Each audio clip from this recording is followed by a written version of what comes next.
Okay. This is all too soon. We're rushing into it, guys. We're rushing into this Are we doing this now? relationship.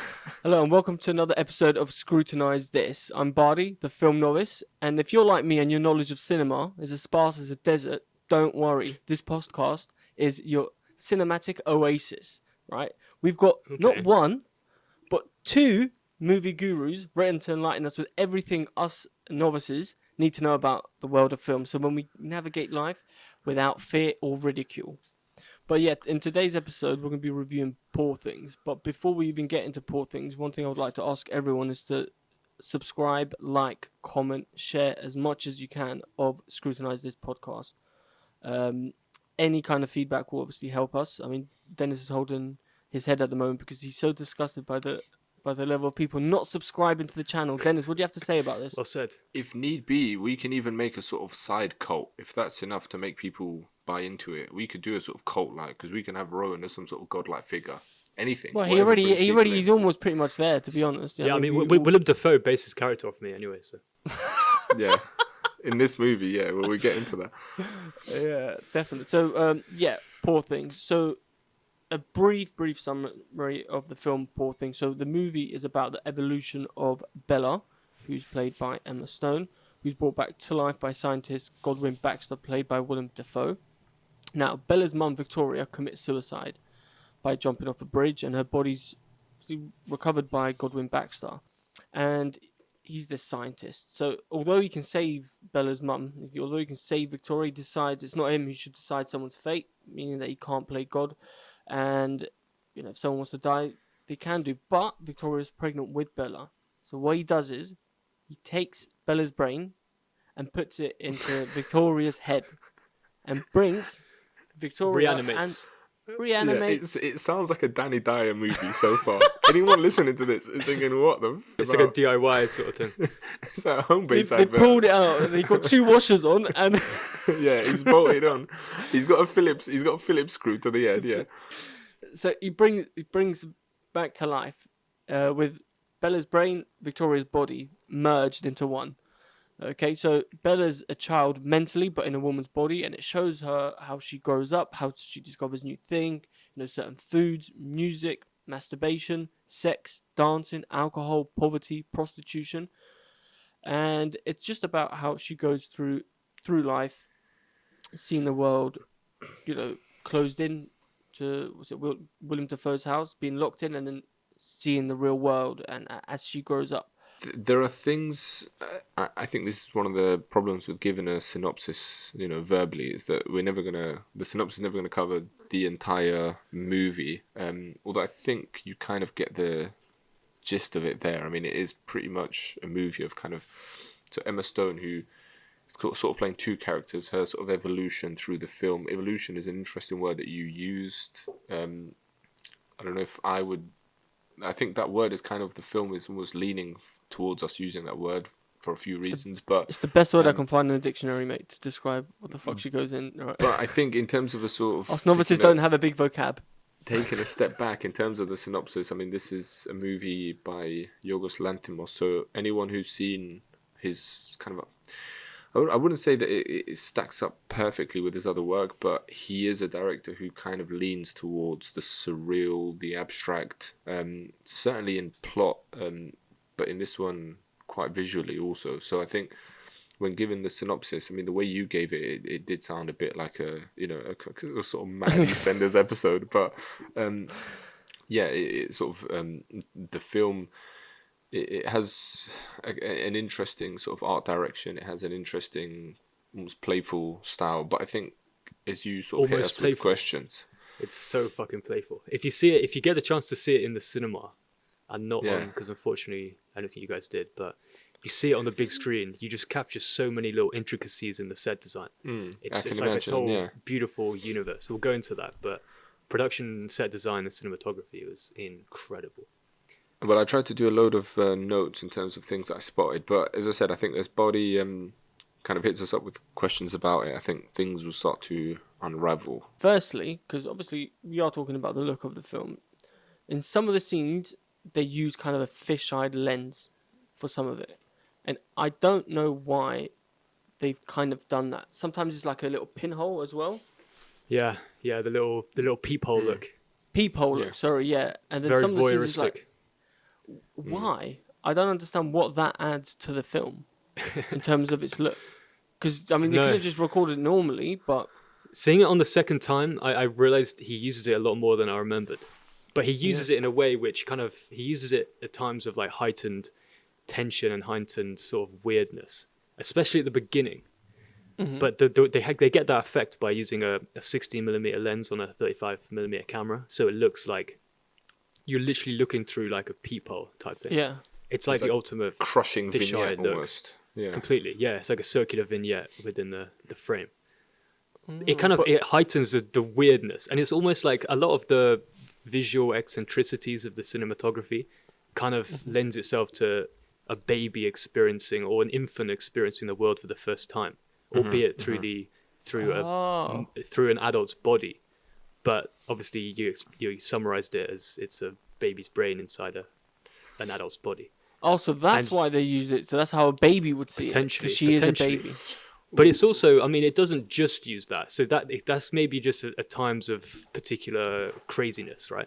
Yeah. But the wide angle and the lenses they use, these like 10mm lenses, and they use actually vintage, I think Petzval lenses, like an Austrian manufacturer with very swirly bouquet.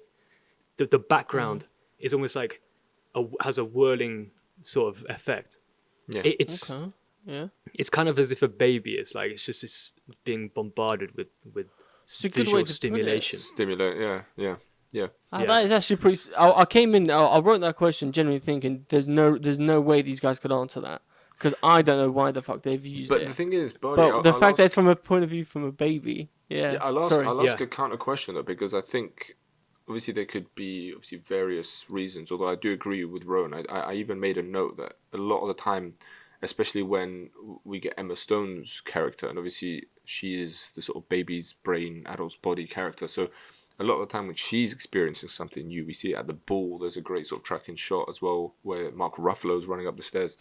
She experiences it through this kind of look, and like Ron says, things sort of end up being distorted and almost like a kid's drawing of something. A lot of like barrel distortion. Things in the edge of the frame get kind of sucked in, and it's like you're kind of overstimulated by your surroundings. But I did have a little bit of a counter question though, Barty, because you asked us why they didn't just record it normally, and I think even that kind of inherently is quite an interesting question. Yeah, what would you consider a normal? Because throughout all of these episodes we've discussed. I mean, obviously we've got a bit of a 35mm meme going on here.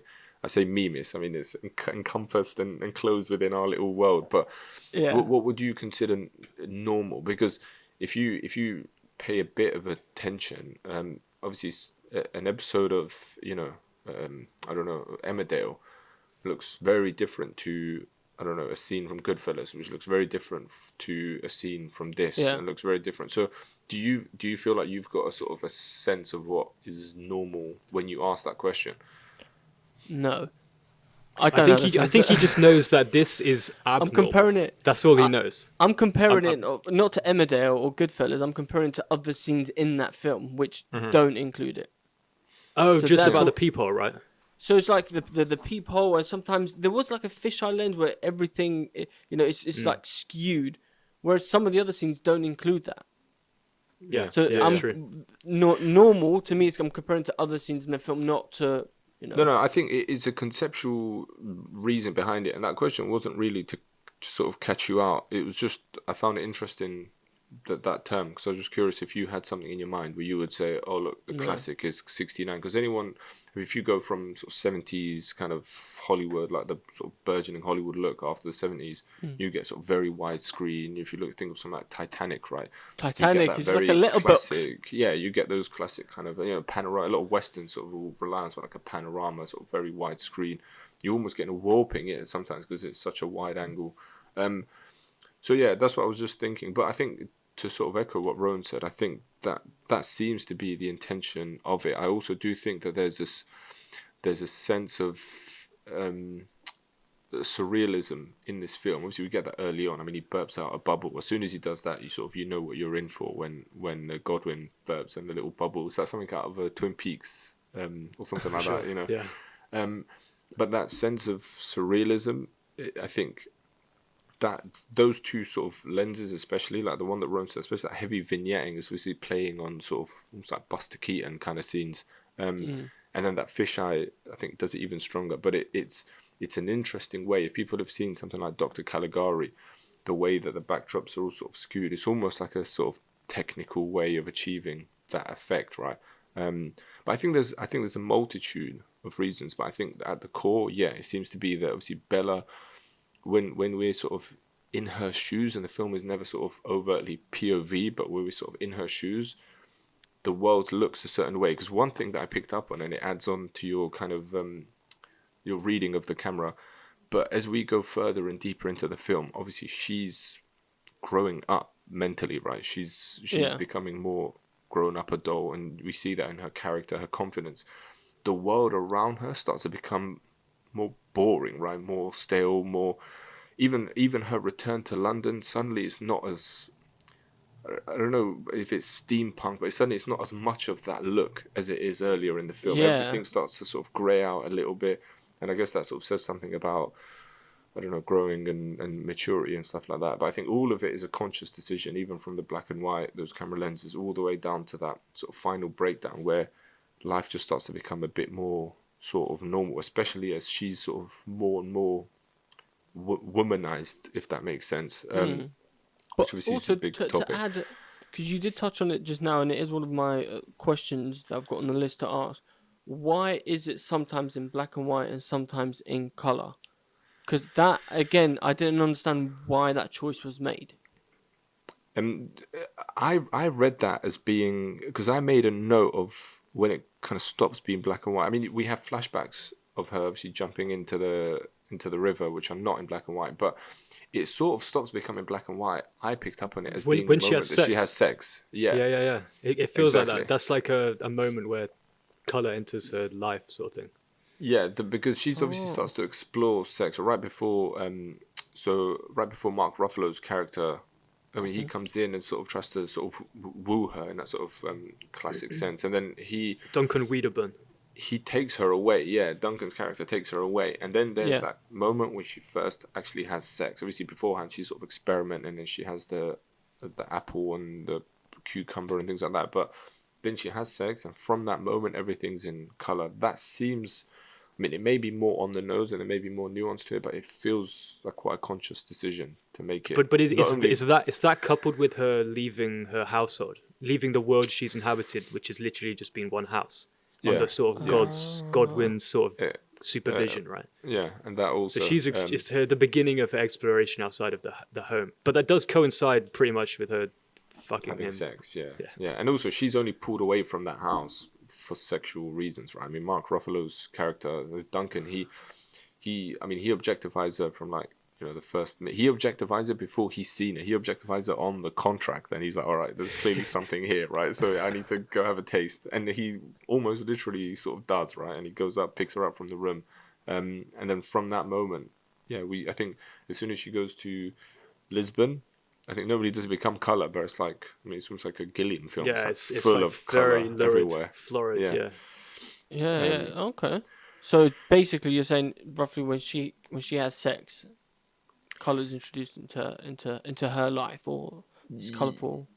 But sex is one of the things she's exploring, but she's not just exploring that, right? She explores alcohol, she explores food, the sensual nature, but then eventually she's exploring philosophy. That kind of leads into her more of the sort of cerebral sort of discoveries, almost not just nihilism. bodily discoveries. It almost goes into nihilism, towards the end, as she reads. I think at one point she's reading. She reads Ethics by Spinoza. I was going to mention Spinoza. There's a funny little addition there.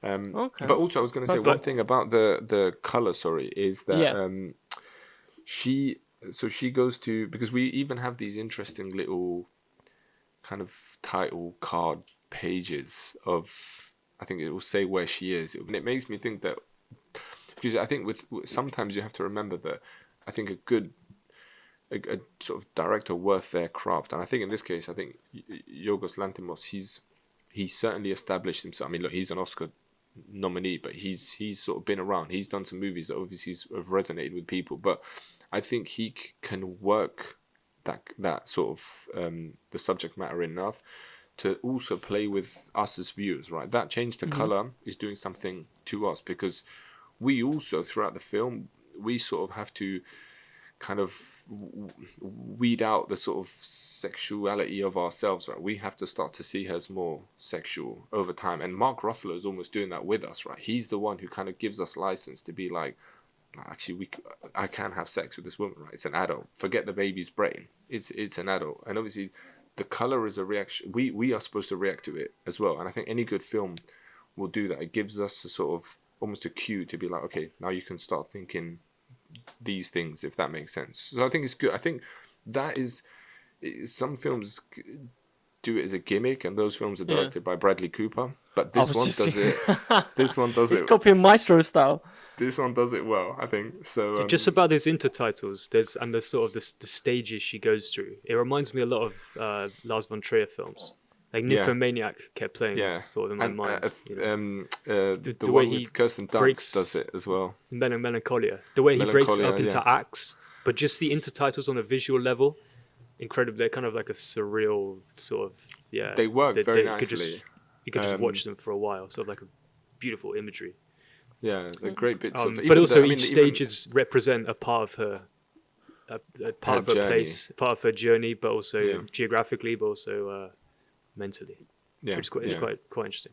Now, there's 6 characters in the film that are American, but they're portraying English characters. Do you guys see it as how dare they? Do they not know we've just lost a queen? Well, I think these. You know what? I think these Yanks need to just back lost? up.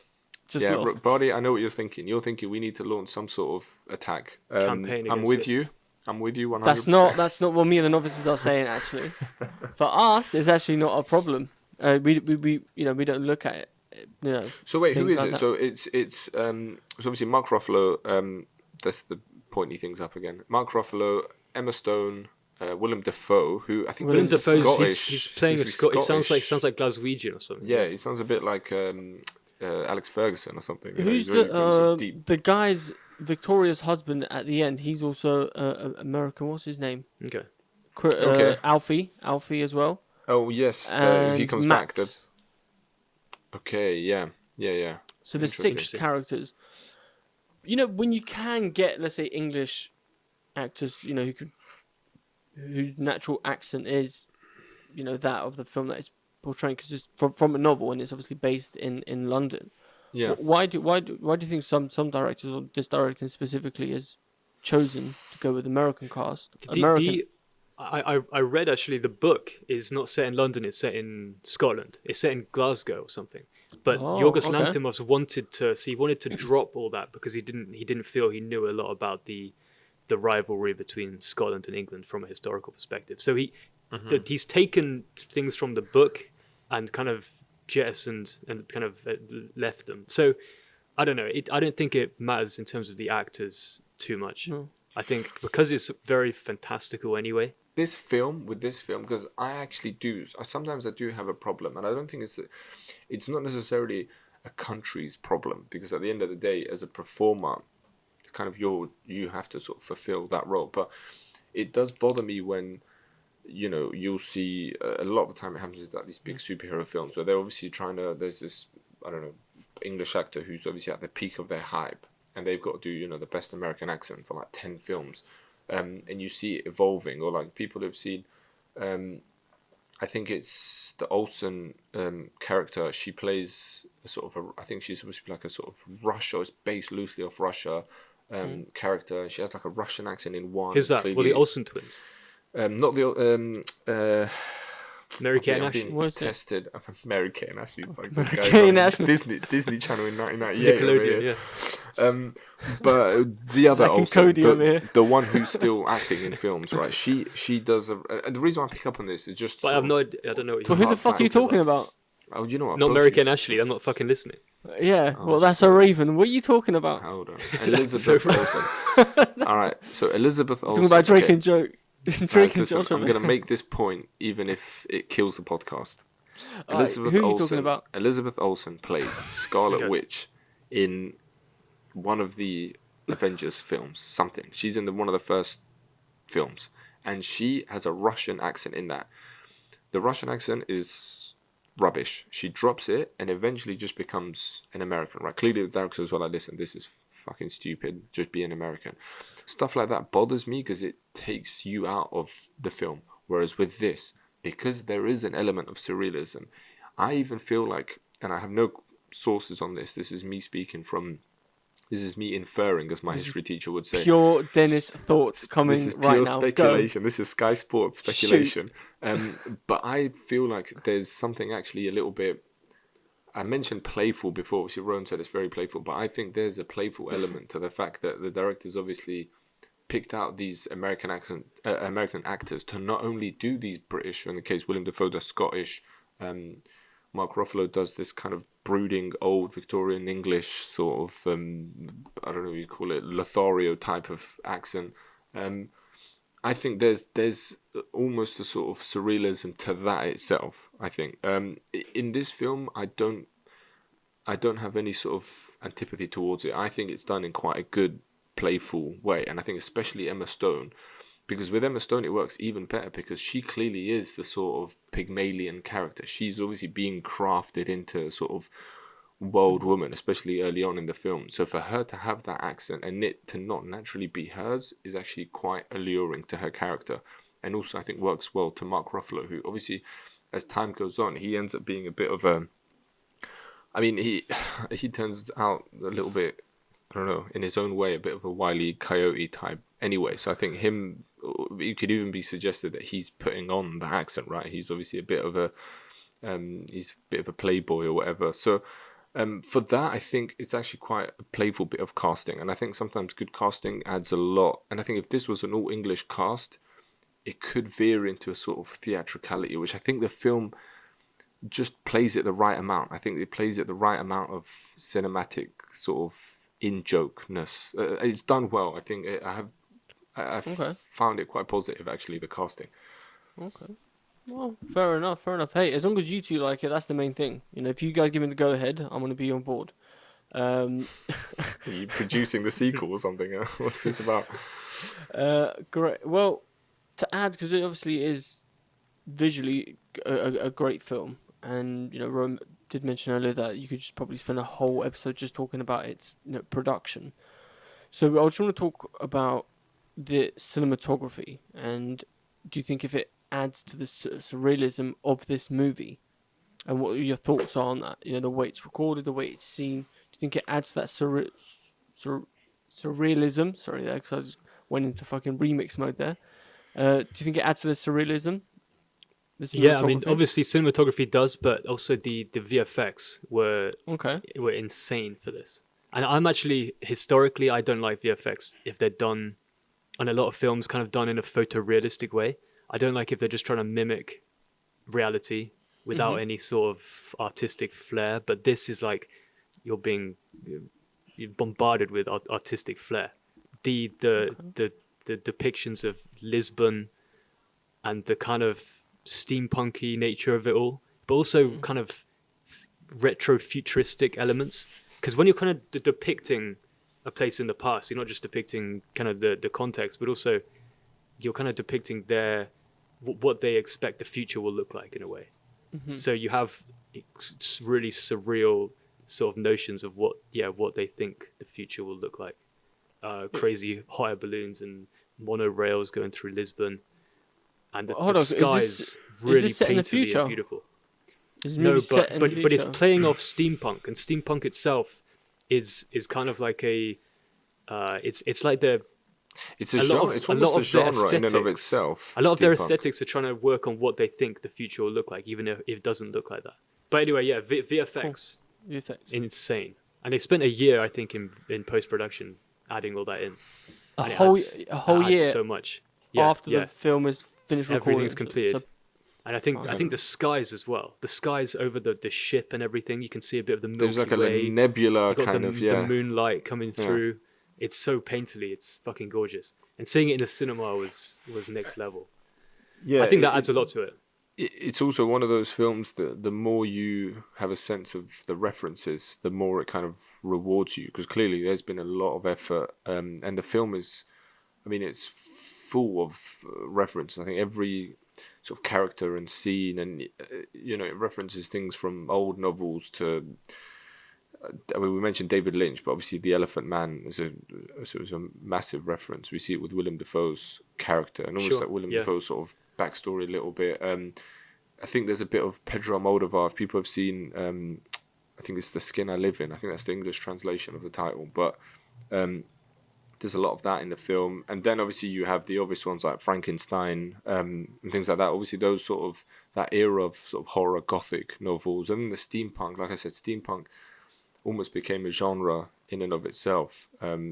So I think it's one of those things where the VFX and the art design and everything is so meticulous. And like I said, it seems like it rewards you with every sort of reference that you pick up on. Also, a little bit of Louis Brunel, who was like a surrealist filmmaker. Yeah, well, he made a film with Dali. Yeah, he made a film with Dali. He was a close collaborator. He kind of founded the sort of surrealist film. Yeah, he kind of founded the surrealist sort of film movement. Sure, and that kind of comes out a little bit with the kind of histrionic slapstick stuff. Like in the dance scene in Lisbon. And also I mentioned things like Buster Keaton a little bit. There's a sort of a sprinkling of it, a few sort of, a few little people falling over and obviously in the black and white especially, we get an element of that, someone being chased around the house, trying to sort of get the girl. This is very sort of Buster Keaton, I thought. But the thing is it's hard because I've not read the source novel. I don't think any of us have. Although obviously the film doesn't really, I think, doesn't seem like it's relying on people knowing the source novel. It's not like Harry Potter or something like that. But it seems like a film where there's been so many conscious decisions to sort of position this as like a purely cinematic experience. So I would say that people watching it would be good to sort of, people like to watch this sort of trivialized film. They're going to IMDb and be like, oh, if you look at this scene, you can see the boom mic. This seems like one of those films that it would be nice to know a little bit about the references. I think it makes the film a lot more interesting as a sort of fresh viewer experience.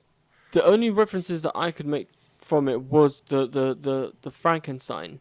So yeah, I mean that comes through on a thematic way for sure. Yeah, obviously just the mechanics of all the reanimation stuff. But I was gonna. Oh yeah, sorry, go for it. Now I was gonna mention another name who I don't know if Dennis is familiar with that much. Maybe he is, maybe he isn't. Peter Greenaway. He's like a British director who kind of marries a lot like the kind of Baroque look, deep focus sort of shots, very wide shots. He marries that with like such randomness and crazy set designs. Interesting. So a film like Drowning by Numbers, which is about, it's like lots of different vignettes of kind of marital problems, and it involves 3 women drowning their husbands throughout the course of the film. But really crazy sort of expressionistic lighting I made and stuff.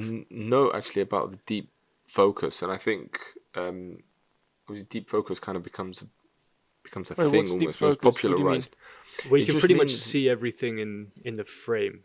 So everything's in focus. Either foreground and background are both crystal clear. I mean, Gilliam, you mentioned Gilliam before. He does that a lot. So you have random stuff going on in the foreground, which isn't really relevant to what you're seeing in the midground or the background, but it's still there and it's still noticeable. It's almost just like a big bombardment of random shit, like a film because usually things in the background are a bit more blur compared to things that are the object is near the camera. So why do you think they've done everything focused then, or deep it's not everything. I mean, obviously you mentioned yourself. Obviously, there's fisheye lens used, and obviously fisheye very purposefully distorts the edges of that frame. And I mentioned the things like Dr. Caligari, which I also think is a reference. But in the moments where we see deep focus, it seems like obviously a clear, concise effort to say, pick up on every detail in this scene, right? That's why a good filmmaker does it. If you watch, for example, an Orson Welles films, he sort of, I'd say, maybe popularized or at least brought to people's attention this idea of deep focus. Citizen Kane for sure. Yeah, Citizen Kane being sort of the key player there, and obviously the sort of the usage of it there is to say, look, pick up on every element, right? That if we have an intimate scene and I'm talking to you and we blur the background, that's the director saying, listen, nothing else is important here. Focus on body, right? Whereas if you've kept everything in frame, there's something that the director wants you to see, or at least to sort of feel, without obviously being too sort of meaningless and poetic about it. But it's clearly something there in the background. I think this film, with its sort of very clear art direction, it's obviously taken the subject matter and built a clear, concise world around it. It has scenes, like I picked up on a few when they're in the house, and so many of the details are in focus. And Rowan made a great point, and that's why I think most good films, and all films, should be watched. Well, not all films, but most films should be watched in the cinema for this very reason, right? Because if you're watching it blown up on a screen, there's a different sort of enjoyment to it, where you can pick up on the details and the colors. Because that set design, that's work by an artist, right? That's not just, they haven't just filmed that in High Street Kensington. Someone's gone in, and Rowan said it's taken a year, meticulously built that world. So that would be probably the rationale for the times when deep focus is used. Does every film have that, where they will determine the level of focus an object, foreground and the background has, to let the audience know what to focus I mean, on? it's done. Yeah, it's done on air, and sort of say if there's like a romantic encounter or something, you very rarely traditionally use deep focus, because you just want to hone the audience's attention onto the romanticism, onto the encounter of two people, or to some it's more emotional if we're seeing that. But the film itself, it doesn't. Never It's not really just. clocked that. It's not Never just deep clocked focus. It's mainly. Yeah, you can watch out for it. Watch out for it next time. 100%. 100%. You'll Because learn it. never. See, this Never is why clocked we on. need it. This is But also, why. Barney, remember that there is no preset. I mean, obviously, we kind of live in an iPhone era, right, where you just pick up your phone, you put the camera function of it. Even an iPhone, actually, if you think about it, the more sort of phones. I mean, today a phone has like 3 cameras on the back, right? And there's a sort of clear effort to say to you, look, make a conscious decision. Do you want to blur the background? Do you want it in view? Do you want it zoom lens? So there is no standard photography setting. So any cinematographer worth their weight, any director worth their weight, they will come to a conclusion and say, look, this scene needs this look and this lens and whatever. So I guess it's just our job to sort of extrapolate. Well, I mean, to the general viewer, we just sort of need to enjoy and kind of intuit what's going on. But in our case, obviously, we can extrapolate and infer more from that. But I think this is a film where it leans into it a little bit more, because with other films, if you've got a straightforward is a bit mean, but let's say you go watch a sort of a rom-com or whatever, it will often be, because it's so character focused, it will often be, oh look, we're getting this kind of very, bokeh effect. It means we're about to get intimate, so things like that. Whereas with this film, it seems like there's a lot more creativity to it, and I guess that's why you can sort of reap the rewards of those shots a lot more. What's amazing on reflection is if you think of a film like just a generic film, and you think of a house in that film, say a family live in the house, or you go into the house for one scene, you don't really remember the house much, right? It doesn't really become part of the world you're inhabiting. But this film, the house is such an important place. You can feel the wallpaper. You can with the light coming in through the big sort of Victorian windows and everything. The pictures on the walls, the wide angle lens and the deep focus just is perfect to do that house justice and to do the production design justice. I thought the depiction of that house was incredible. Wait, is it up for Felt any like I lived awards there. for cinematography or for these effects? Yes, or it's anything up like that? for many How many awards? Let's see. 11. 11 awards. Yeah, let's run through some of them. It's a big one. Okay. Because I know Emma Stone is up for, is it Best Actress? She Yes. up there. Yeah, so we have Emma Stone, and then we also have Mark Ruffalo as supporting actor. So that's interesting. I wouldn't say maybe he's a fun actor in that part, but I don't know if he deserves. He has some great lines, but yeah. He has some great lines, but go on. What's your thoughts? This is the whole point. What do you think? I didn't want to interrupt because I thought Rowan was going to run through. sorry, all the we can run nominees. through them quickly and then let's run through them. give us we a- can give pick us up on a- something that strikes us. I'll go obviously- back to Mark Ruffalo after the list, so Yeah. just to sort of keep it So we continuous. have director Yorgos Lanthimos. We have original score by Jerskin Fendrix. So it's quite an eccentric, got some weird chords going through in the beginning. It adds to it. Best cinematography, Robbie Ryan, who also did The Favourite, so he kind of collabs with It seems like Lanthimos. He's pretty good. Best production design, Shona Heath. Best costume design, Holly Waddington. And there's a lot of buzz about that because the costumes were pretty wild. Apparently, very they good, actually yeah. made blouses which kind of mimicked the vagina, the female genitalia, and the sort of roughly big, blown out sort of. And shoulder pad things. Mark Ruffalo was one of the leads. Mark wasn't he? Ruffalo. Mark roughly said about 2:30 to be there. Roughly though, just like an estimate. Mark estimate. Best makeup and okay, I'm going to move on swiftly. Best makeup and hairstyling, and best film editing, also by Yorgos Lanthimos. He likes to be in the cutting room as well.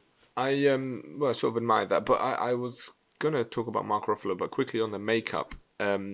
The makeup is an interesting one because Emma Stone, particularly, obviously there's obvious ones, obviously Willem Dafoe, and I mentioned the sort of the Elephant Man look that he has, and obviously I think you mentioned that John Hurt plays Elephant Man, but that movie was the one that was it led to category. the award. Yeah, the award in 1980. Yeah, so it's interesting in the way that this kind of harks back a little bit. But Emma Stone in that, it kind of, her look, right, it's clearly Emma Stone, right? So her presence is there, but you sort of lose track of exactly what she looks like. It wasn't until afterwards I saw a picture of her where I was like, oh, she's actually sort of made up to look quite different. I don't know if that makes sense. There's a sort of a nuance to it where it doesn't really look like they've made an effort to make it look different, but they have. I don't know if that. There's also in Sin City, if people have seen that movie. Yeah, it's a great film.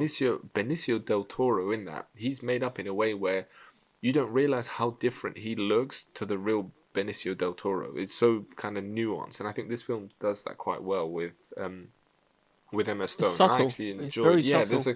there's a strange subtlety because it gives her. I mean, sort of like the big eyebrows, they lean into the color of her eyes, but it gives her sort of. You can see what they're going for, and again, I'll go back to. People should give it a watch, but The Skin I Live In by Pedro Almodovar is a great film. It kind of plays on the same sort of topics as this. He's so passionate about that film. Oh my god!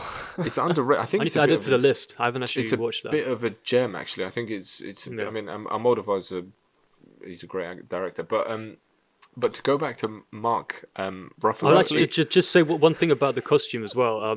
She's Okay. kind of depicted. She's got a bit of like a nappy thing going on. It's like a. early on, yeah, 100%. She has a nappy, Yeah. and then she's got this like big blown out shoulder pads. Yeah, It's like the weirdest. Rugrats. It's the weird Rugrats. Yeah, Right. yeah.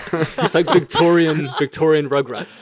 Very much so. Yeah. It's like Pygmalion on steroids. It's like an extreme because even the way obviously she's introduced, and I think. I mean, they use the R word, which we're not going to say because it's very un-PC. The movie uses it, but obviously she's Yeah. introduced as the guy saying, "What a very pretty R word," right? Yeah, that also. I mean, look, in terms of general art direction, obviously I've raved about it until now, but it on every level, it's clearly. I mean, it's one of those things that to get a team of. In terms of costume, in terms of set design, in terms of obviously set design working hand in hand with VFX and even costume to an extent, and then there's things like the makeup. I think this film. I'm not saying that it's going to win everything, but I think all of those people can walk away and say, "Well, we've done an amazing job." Because if that film has nothing, or no good performances, no good subject matter, it still shines in that way. So for that, I give them all props, but I do want to go back to Mark Ruffalo because you said he's nominated for, is it? I'm guessing best supporting actor. Yeah. They're supporting him. Yeah. He has some very funny one-liners in it, and he's obviously in my opinion, because early on in the film, I kept thinking, I was like, this feels like a movie that might start to lag as it goes on. It could feel like it starts to lag, and I remember thinking, the runtime is just over 2 hours, and about 20 minutes in, I'm thinking, where's it going with this, right? Where's my sort of climaxes and stuff going to be? Pardon the pun, right? Yeah. Oh god. And I'm pretty sure I have to throw that in. But Mark Ruffalo comes in, and he first of all, he's very funny, right? And he plays almost a sort of very anti Mark Ruffalo, especially in sort of recent years. I mean, you've got him saying things like, does he say you've been thrice fucked by the best, which is, I think, a great, that's a great line. That is a great line. And he drops in just little when he says it's a lot of it sounds almost like improv. It sounds like improv. A lot of it. It's like it says, "I will knock your fucking teeth out." Yeah. It's really weird, his comedy in that. It's very different to what he usually. You had a good time with it for sure. And sometimes it's a lot of it is in the casting, right? I think the fact that it's Mark Ruffalo, obviously, recent years he's kind of sort of resorted to playing the Hulk or whatever. I forgot the Hulk's real name character, whatever. But the Hulk man, right? And in that he kind of plays off like a sort of timid, like when he's the Hulk, and then the rest of the time he's a timid person. So it kind of works well against his casting. He is great in it, but in all honesty, I feel like there's not a single performance here, aside maybe from his, but even his is okay. It works a lot with the subject matter, but I don't think there's any performance here that's really pushing the envelope. We don't really get into sort of Anatomy of the Fall, Killers of Flower Moon. We don't get into performances where this is the driver of the movie, and to me, I think that's sort of important. Not even Emma Stone. I mean, not really, actually. I wouldn't say. I mean, she's sort of just a more interesting. Well, it sounds so bad, but a more interesting sort of Barbie, right? I mean, in terms of the performance, they're gonna come for me. I mean, I wouldn't go that far, because she is kind of. Nor would I. She does sort of develop from someone who's literally has the mind of a child, and by the end of it, without you really noticing that the development in obvious stages, she becomes mature. Yeah. And she does it quite subtly, I think, and there's a lot to be said about that. I think so. I don't think any of the performances so brutally honest as well. That's what I loved about the film. Yeah. She's so brutally honest. God has dog face. Woof woof. It reminded me a little Furious bit. Jumping. It reminded me a little bit, and this is a strange comparison to make, but I think one that people may resonate with. But the comparison is of in my opinion, a very bad movie. But it's that Ricky Gervais movie that he's in, The Invention of Lying. And obviously in The Invention of Lying, they rely a lot on the sort of kind of almost like wacky premise that people can't lie. And through that, obviously, comedy is constantly sort of born and perpetuated, because obviously it relies on the fact that for us it's quite funny for someone to be so brutally honest. And she's obviously kind of doing that, but in a more meaningful, funny way, I think, than The Invention of Lying does. But she is good, but I don't think this is a film where any of the performances, there's not really any sort of powerful. I think they're all good, and I think within the confines of the film they do it perfectly, and maybe in a way that is the sort of true great performance. But it doesn't have. I mean, we mentioned, for example, Sandra Hüller. That her performance still sort of sticks with me a little bit. I think she drives that film so well. Whereas here, I think the subject matter, the lines, everything sort of lends itself to being a great performance. And even some of the, I'd say, lesser known actors, if that's fair to them, they're all able to pull it off. So I think it says a lot about how a lot of the lines are quite funny, and because it's so esoteric, you can kind of get away with a lot more sort of wayward performances. But for me, none of the performances are magnificent. I wouldn't say that about them. Yeah, I'd say Emma Stone's is pretty good. Whether she beats Sandra Hüller is, I would say no. But I would say Godwin by Willem Dafoe, he's brilliant. Because firstly, he has like 3-4 hours of makeup before he even starts filming, right? Yeah, and crazy. He's behind these huge, like, grotesque, like, scars and shit, but he still shines, and you can still. There's such a delicacy to the way he acts that. Yeah, I mean, Willem he's not been nominated, but I think he's incredible. In a way, he suffers from how good he is at that sort of role, right? Because you can throw him in like in anything, and he somehow Willem Dafoeifies it so well. Like he kind of brings a kind of strange energy, even if it's like something outlandish. Like I think in Inside Man, he just plays like this sort of racist police officer, but he just sort of drops it into But Willem he's got this Dafoe mode. cadence with his voice as well, which is like kind of endearing, even though he's got that heavy like Glaswegian accent. His accent sometimes comes in so strong. It makes me laugh. Like you can sometimes hear it kind of rolls into Scottish mode, and then other times a bit softer. Which again, I do think is part of the hyperbole of that world. So it works. I don't see it as being detrimental. But yeah, if Emma Stone were to win over someone like Sandra Hüller or even Lily Gladstone to an extent, I feel like it would be a bit of an injustice, if that's the right word to use. But anyway, look, hey, that's just me. I'm just an innocent little mouse, just running through the fields, minding my own business, waiting for Bardi to ask him a goddamn question. Well, this director, is this the first time for this film that he's used an original score? Every other movie he's done, it's always been existing music. And I really enjoyed the music in this film because it sets a real tone to it. I just think it really heightens every single scene. Like even when she's having sex or whenever she's did something, every single bit of it. I think the music is so on point in this film. But what did you guys think of the music? Just I watched it on the mute. first scene. Oh, okay. It's a silent film.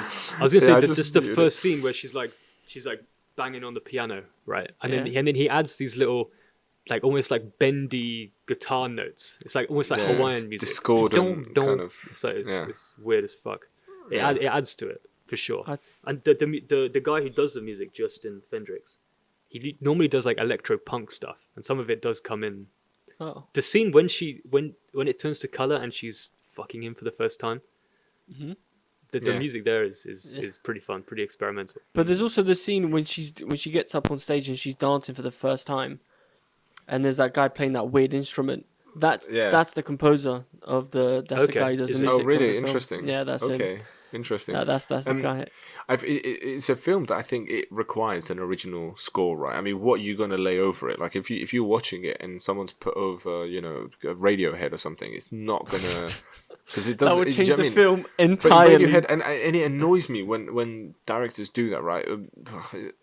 Like you've created this whole world, you've gone through all the trouble, and we're listening to Coldplay or whatever, and it's like, well, do Coldplay now exist in this world? For me, it throws me out a little bit. I think it's a movie that requires, if you're gonna have scenes that are driven by a musical score, then put the same effort as you did into everything else, right? And get a score. And obviously it pays off, right? We're rewarded with a sort of nice score. It's not something that I'd sit and listen to because it sometimes gets so discordant. It sounds a bit very discordant. very very surrealism, kind of early surrealism, but it works, and it obviously helps to craft that world. And I think it's one of the most, I'd say, underrated things with filmmaking, and I think it goes back to why I have a sort of distaste with some sort of more modern blockbusters, because building a world, it takes a great amount of effort, and again, repeating again, 1 year in VFX and the dedication to everything that this film goes through. Even though this isn't a mega budget film, right? They haven't adapted again, Harry Potter or something, but it makes the difference. For example, it's the same thing that we feel watching, I don't know, something like the effort of Lord of the Rings versus watching, I don't know, Avengers or whatever, because the effort in either of them, it kind of, in my opinion, separates them, because it needs to be sort of top down. Everything needs to have that kind of, cognitive effort to relate to that world that you're building. So yeah, again, music, it just adds to that. Also, it sounds like I'm going to give this film a 10. Spoiler alert, I'm not. More questions. All right, okay. Well, one thing that I wanted to discuss, because see, this movie I think is very, very, very heavy on the themes, and I think one of the things that it kind of does, obviously, it touches on a bit about feminism. This is how I read it as a novice. Me and the novices, we got together after we watched the film. You had a little meeting. I saw you at the pub. Yeah, a little underground. We had a little. Yeah. We had a little meeting. Pub, yeah. You did what? You spat at the pub. Go on, just finish your questions. Listening to me. So obviously it touches on feminism. This is how I saw it, because it kind of suggests that although a woman the way the film describes Sure, it is, within the universe of the movie, right? Yeah. the you're movie, saying. yeah, that they should stay at home, get married, and she goes out and she explores this world where she does have alcohol, she dances, she, prostitution, she has sex with Yeah. however many times she wants. She has sex with Quasimodo. Yeah. For 30 francs though, so it's not all For bad. 30 francs. Making money on the side. Yeah, it's a little making hustle. A little hustle. Listen, if right-wing Instagram has taught me anything, it's called always have a side hustle. Bardi, what's your point? And I'm just saying, if you look at films where, feminism is important and they should be allowed to do what they want, I think that this is a stronger feminist film than Barbie is. They both touch on the themes in terms of freedom and they shouldn't be judged for what they do, but I just think Poor Things did it a whole lot better. Thoughts, movie gurus, and I want them now. Right, I think now. I think it may be it might be even a bit more productive to kind of maybe poke you a little bit more, ask you a few more questions. Shoot. Why you think it's more productive? Because the thing is that if you, I don't know, it's a complicated one and maybe one that warrants a whole other podcast in a way, but. If your point is about the effectiveness in terms of it relaying a message to the audience, right? How clear is the message that it has? If let's say you have a film that believes women should stay in the kitchen, how effective is it at giving us that message? If it's saying the message in the film is that they shouldn't be left in the kitchen. Sure, but yeah. My point was that are you suggesting that the message itself, the inherent message, is more purposeful, more accurate than in Barbie, or do you mean its means of relaying it? Because obviously in this film it's taken it's kind of almost that fantastical premise and it's using it to very clearly kind of dictate a sort of a thought process of how we kind of infantilize women and so on. So is that what you think makes it more effective than Barbie? The way I see it is that in Barbie, obviously the message is you shouldn't judge women based off how they look. There are going to be flaws within a woman, they'll say old age or whatever, and they shouldn't be judged. Yeah. But it's obviously done in this Barbie style, which I'm telling you right now, unless a lot of film novices, a lot of people like that are going to look at Barbie and think it's just a kid's film and not even watch it. Whereas this film, not only does it give the same message, it actually, because of its graphic sex scenes, it's like not only are you going to be on board, you're going to watch the scene and you're not going to feel like you have to judge that person at the end of it. So I think it just goes to that next. That's how I read it. That's how I saw it. I think it just relays that message that women do have the opportunity to do whatever they want in a way more graphic, telling. Yeah. I think I'm onto something here, guys, and I think I've stumped them. I think I've stumped the film gurus. It's a first. Clip this. It's a hard one in a way because, I mean, the politics in this film, and I'm not yet going to give an opinion. Maybe at the end of this point I will, but they're a lot more multifaceted than something like Barbie. At least on purpose. I mean, Barbie, it strays into territory, maybe at times even without meaning to potentially, but. With this film, there's obviously some very clear. I mean, we mentioned the fact that she's reading Ethics by Spinoza, so I mean that's as clear as you can get, right? There's a prop, someone, the prop master gave her that book, obviously being told to give her that book, so there's not really any accidents on that side of it. In terms of the feminism of it, I mean, a few arguments here to be made. Obviously, it's a film based on a book written by a man, directed by a man, and for me. There are elements where it feels that way a little bit, and maybe not for the best of reasons. I do think what it's trying to sort of preach and the way it's going about it, I think there's something a bit more meaningful there, and I think that the politics aren't necessarily outlandish in the sense of it's not trying to sort of restructure our approach to feminism too much, but I do think there are times where.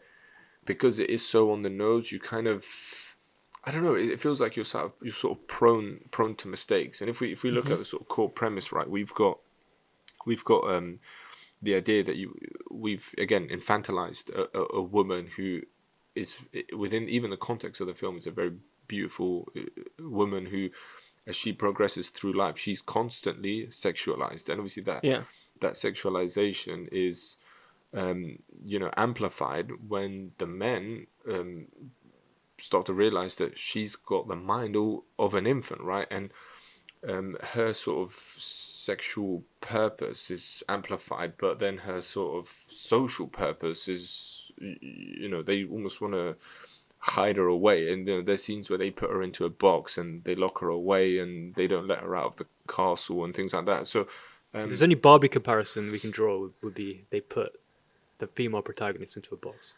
Yeah. And I guess sort of says a few of the sort of themes that run through different feminist texts. And sort of, it's risky to call this maybe a feminist text, but obviously thematically. But the issues I had a little bit with this, because it is touching on so many different things at the same time. We the sort of Frankenstein element, the religious elements.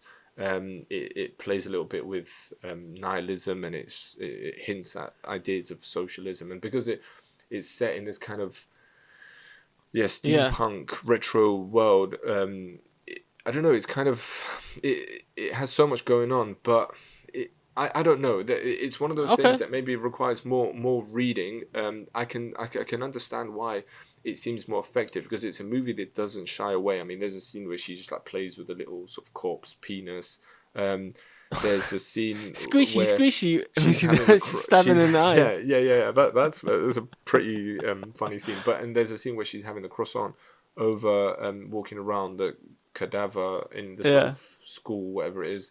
And obviously the sex scenes. And if you go online, there's obviously going to be, some sort of fucking Fox News presenter that's going to be like, doesn't need so much sex, calm down, that those parts of it, from a cinematic point of view, I admire it. Because I think when you're a director, that you want to have control of your subject matter, and he obviously felt that he's got enough control where he can display these scenes in a meaningful sort of cinematic way that it lends itself to the overall film experience. I think it does. I don't think any of them were extraneous, and I think those little details add a lot. In terms of the politics of it, I think it's partly all there. It's partly all there to be digested, and I think if you come to it with a certain mindset, it rewards you enough to say, look, the male sort of treatment of men, the patriarchy, it's all sort of there. The formula's sort of all right, but I think because it sort of becomes a bit more complex, it maybe someone I asked said it gets a bit iffy, and I think that's maybe the right word for it. But I think if I had to show either this or Barbie to let's say I have a daughter tomorrow, I would just turn the TV off and I'd be like, just go read Laura Mulvey or something like that. Okay. Yeah, it'd be more interesting. But this as a cinematic experience, I think, has a lot more purpose and intensity than Barbie, and for that I give it credit. But I'm not going to hold it up as being a sort of a feminist masterpiece. I think it gets but it definitely touches on that aspect though, and I think I think it does on more the point that it does. I think it does it better than Barbie. But Rowan, I'm curious to hear your thoughts. Yeah, I mean, so Barbie is a lot more expositional. You're getting told stuff, quite obvious, right?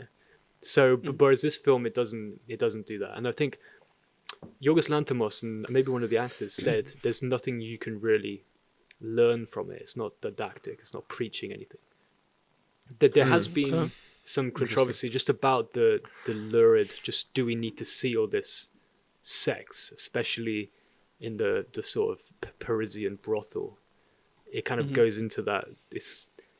I mean, there's questions about whether she enjoys it or not. A lot of times, prostitution kind of comes from trauma or from innate sort of problems, like depredation, impoverishment. Maybe it's not something that should be treated so trivially and casually like the film does. So there's questions around that, but there's also a question about pedophilia, because she's obviously a babe. She's got a baby's brain trapped inside a female adult's body. An adult, yeah. But it's the fact at what age is she when she's first encounters sex? She's probably the mental age of like a 3-year-old, 4-year-old. There's questions about that, right? And So also to sort of... that can kind of link into sort of a feminist narrative of the men kind of prefer her being infantilized. Because what's interesting throughout the trajectory of the film, as she develops, the men, especially Duncan, become sort of more of an infant himself. They almost kind of they kind of cross a little bit, because at the beginning he's a bit of a cad, he's a bit of a showman, right? He wants to show the world he's got money, he's a lawyer, he speaks like this, he speaks like James Mason, you know. He kind of intrigued with him, but then by the middle of the film he's sort of like a quaking little schoolboy, right? He's just crying, petulant child. He goes from like Charlton he's Heston nothing without to... his money, right? Towards the end, he just reminds me of Dennis, but I know what you mean. I know exactly what you mean. But going back to my point, it's the way it treats sexuality from a infant's perspective is interesting. I wouldn't say it's doing it in a depraved way. Mm-hmm. There's just lots to think about, right? But this is my point, because because there are different ways to read it, that could inherently sort of pose a problem, because if we are to approach it in a sort of very forward thinking feminist way, then there are clear sort of signifiers there enough to sort of feed that mindset to say, look, she's been manufactured for this sort of almost like this sort of partisan agreement, because obviously there's a scene where Godwin says, look, I can't even fuck her because I'm a eunuch and so on. So there's a suggestion where she's almost been manufactured in that way, and he's not been able to make use of it, so he offers it to someone else, and in there lies a sort of a feminist kind of idea that, you know, a lot of this is forced onto us, and it is there's essentially the 4 main male characters are grappling for her, really, aren't they? But then the other problem that you have is that there's also a sense of that she's, you know, because she's in an adult body, she's immediately prone to nymphomania, right? Like she's almost, by the laws of the universe, she has to be obsessed with sex, right? And that kind of almost, she has the bodily impulses without the social constructs, sort of keeping her in place, sort of thing. Exactly. So it kind of leans into almost being a bit of a male fantasy, right? Which is the idea that if you were to sort of strip women away from all their sort of thoughts, and maybe there's always an argument where the film could be saying, hey, we're doing this tongue in cheek, you're filling in the blank, so we can only discuss it I think it's definitely doing that. I think it's definitely doing that in this case. But there's also the argument of, is it a male or female that was her infant whose brain has been implanted into her? Right? I was just about to say. Everyone assumes it was a daughter, right? But maybe it was a male, and that's why she's a bit more sexually crazy, a bit sexually explorative. And I was going to say that it crossed my mind. It didn't even fucking cross my mind. It plays. Mind blown, Rowan. Mind blown. You're welcome. But even in that, there's obviously problems in terms of, you know, does a brain immediately have a kind of male or female sense, right? And that's a whole other question. But my point is that because it leaves certain things, I wouldn't even say open-ended, but because it flirts with so many of these different ideas, it leaves itself prone to, like we said, just the things that we mentioned now, these problematic ideas. Because effectively she's turning into, you know, the sort of the trope of a 13-year-old boy who's just discovered, you know, pornography or whatever, and discovered masturbating, and she obviously leans into that. And again, maybe the film is playing on that. Maybe the film is suggesting, oh, she's got a young boy, male boy's baby brain. That's a new sentence. Can you start that again?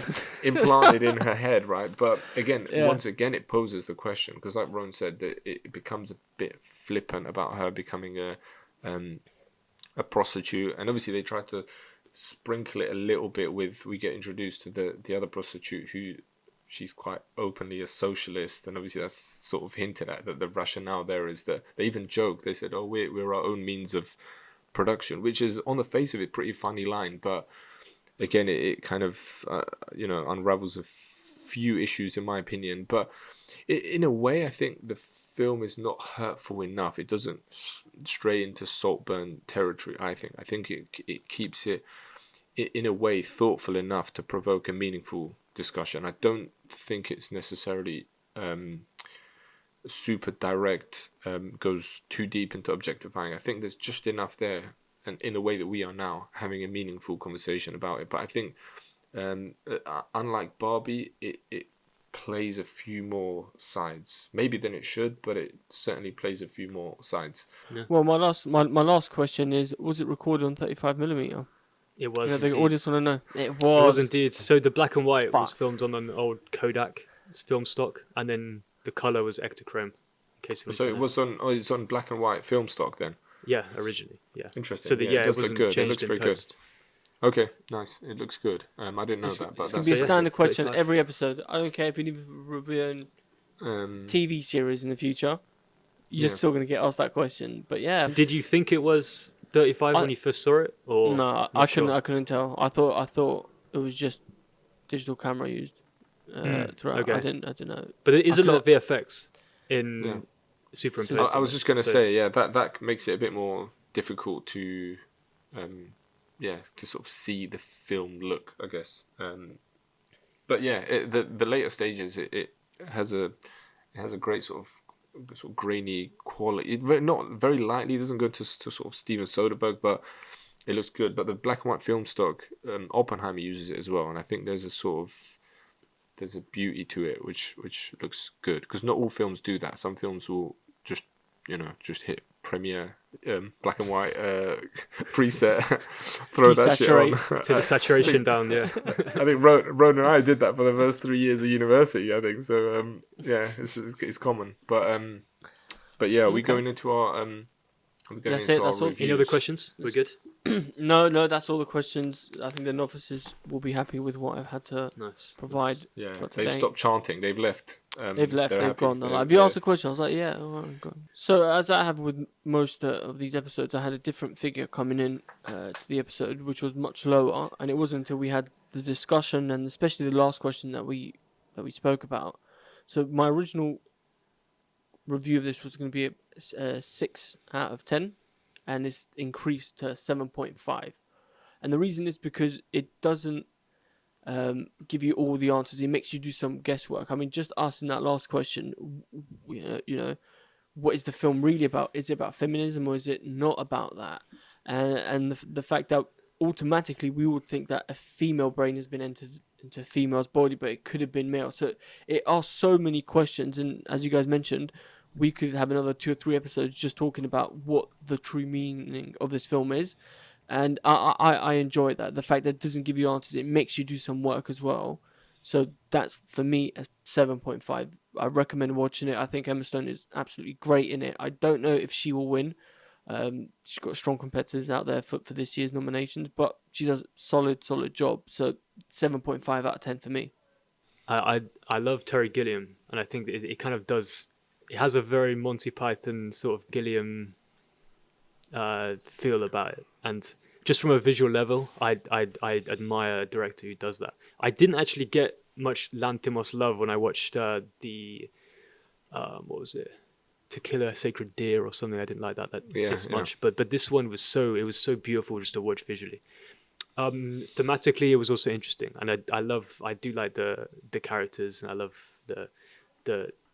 I love that era, the late age of discovery and enlightenment, the kind of the pre-modern sort of love for science and exploration and stuff. So yeah, but overall, I'll give the film an 8.5. Do recommend the cinema viewing was incredible. It almost hypnotized me from the actual other things of the film. It was just incredible. I would watch it with the sound off.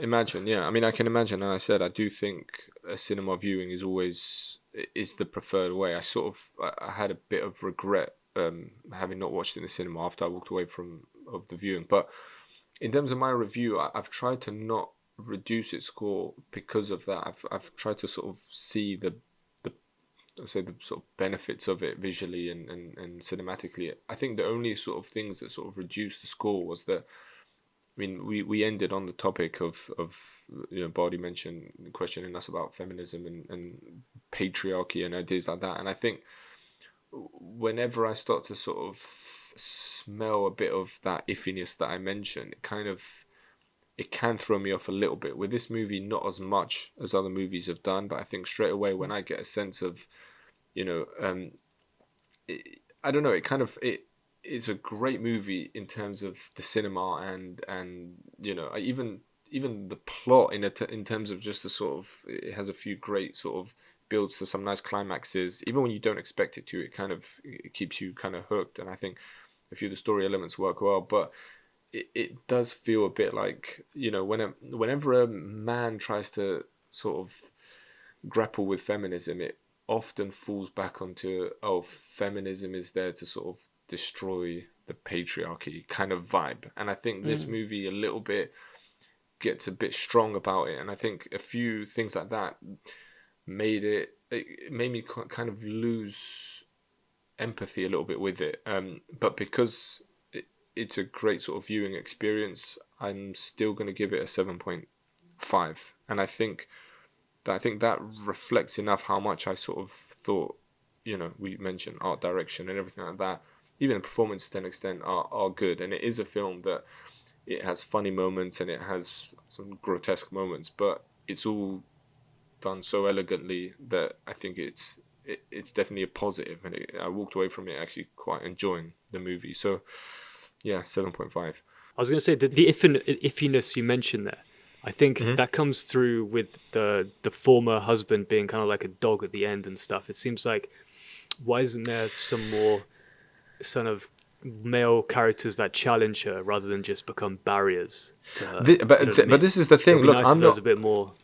But I think this is partly the problem, and obviously I reflected on it when Bardi asked the question of this versus Barbie to pit them against each other. And I think because if you try to be super direct, but then you fail to elaborate on certain things, you kind of leave yourself kind of open to the sort of points that I'm making. Because I don't mean this in any way to suggest that Yorgos Lanthimos is, inherently going to be a sexist. But my point is that it's difficult to treat source material in a certain way when, like you said, it always ends a bit abruptly, and maybe there's a sort of dark humor to it, but on reflection it made a few of the points that it sort of brings up earlier on, it made them feel a little bit redundant, because for the reasons you partly say and other things that we've discussed. But I guess in a way that's the kind of thrill of it at the same time, because like Bardi said, it leaves you questioning it quite a lot. And I think if it's a movie that, you can get to the stage where a movie's going to be like, Leni Riefenstahl doing sort of a pro-Hitler film, where that's the sort of extreme side of it. But with this, I think it hits different notes enough that anyone can sort of have a discussion on it. But at the same time, I do think cinematically, I think we're here to sort of judge that, and I think it does things so well. I think anyone who's into filmmaking, anyone who's into film criticism, is definitely worth watching. There's so much there that you'll enjoy, and I agree. I love Gilliam as well. I love David Lynch, and I love, even if you have the chance, people can YouTube, Salvador Dali and Buñuel films and things like that, and it is worth watching. It seems on the face of it a bit silly, but there's something sort of powerful there. So I give it props for all of that. So overall, a good film, and I guess with our scores, it's gonna kind of be up pretty high. I guess I don't know if you've done the tallying while I've rambled on.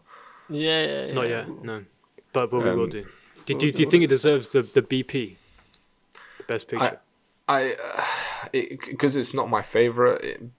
By that I'm very sort of no. nature, I'm going to obviously say no. I think, again, it seems like it's maybe a bit too esoteric to win, but if it were to win, worse things have won. I guess that's the best way I can sort of put it, right? It's Worse definitely better than things Maestro. have won Best So Picture. that's the main thing. That's not hard. Yeah, but it's not my favorite. It's not my favorite. it's good. It's also it's a lot It's more so defensive. Hey, it's not my because favorite. it's It's not been my hyped favorite. so much. I Who's didn't been? expect it to be so abstract. You get so defensive. Who did I about rate it. highest, by the way? I think it was Anatomy of a Fool, right? So we'll Was have it, to or the check the tally. Holdovers? Who did I give the highest score to? I actually can't remember. No, you gave. What was it? Killers of the Flower Moon, I think. Oh, was that an 8? I I think. think yeah. we both gave that a 9. But I have to look at the. Oh, thing. really? I think I can't gave that a remember. 9. But I loved it. I remember that, but I can't remember the score. Guys, like all good things, this podcast has to come to an end because I've been talking for so long that I forgot what the meaning of broadcasting. See, I can't even finish. Guys, I'll see you later. It was a pleasure. Broadcasting. Hey, It was a pleasure. Nice. Ciao. pleasure. Like, Nice one. subscribe, share, See you, amigos. Peace out. everything.